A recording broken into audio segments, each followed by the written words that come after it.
Hi, this is Cheryl Hazzard. So earlier I found an article that about a woman who she had really bad anxiety. Like really bad. Like socially isolating herself because of anxiety, having agoraphobia, fearful about her kids' health, about every little thing, if they got sick. And her doctor ended up testing her, and she had a couple gene mutations for the MTFHR gene, I think it was. It has to do with converting folic acid to folate, the inability to do it. And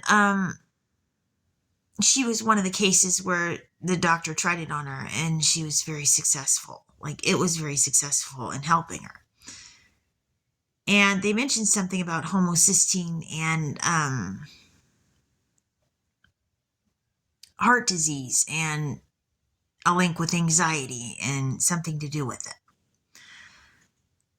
Now, then the article came up on my news feed for Psychology Today about, do you know about medical gaslighting? And they were talking about doctors would just straight off the bat diagnose the lady with anxiety disorder, and it turns out she had some sort of heart problem. And they just overlooked it and didn't even bother to treat for it. So putting her on a medication for anxiety without treating the heart issue was, well, medical neglect. But things like folate, that could possibly treat a heart problem because it deals with homocysteine and may help with anxiety.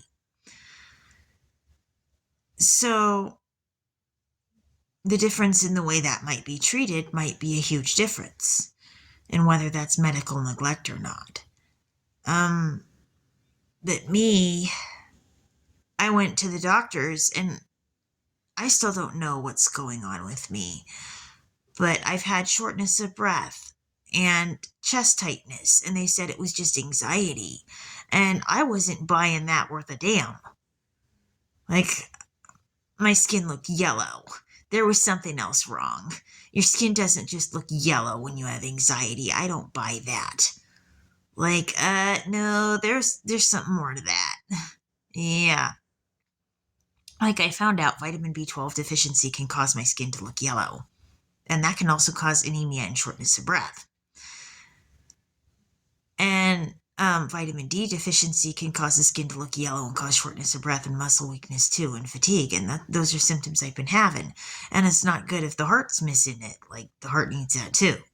So, I just kind of got the feeling like something wasn't right. So, yeah, I kind of have the question of, is there medical gaslighting going on? Have these people just taken the fact that I have autism spectrum disorder and intentionally just diagnosed me with anxiety and not looked at any other factors that could influence my health or well-being? I find that weird. Because there's lots of them that could impact what the symptoms of anxiety, like underactive thyroid, like what they said with the homocysteine and the methylation.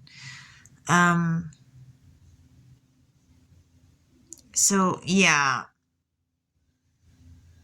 I think the medical system has an obligation to look deeper and to ask more questions and find out what's going on. And they're so used to just prescribing a drug that they don't even think about it. And they could be prescribing the wrong thing for a person and making a big mistake. So, yeah, it might not just be all in your head. If something's wrong, there may be something wrong. And there's people who went for a second opinion. That lady went for a second opinion and she got it, and she found out what was wrong with her. And that might just be what saved her butt. It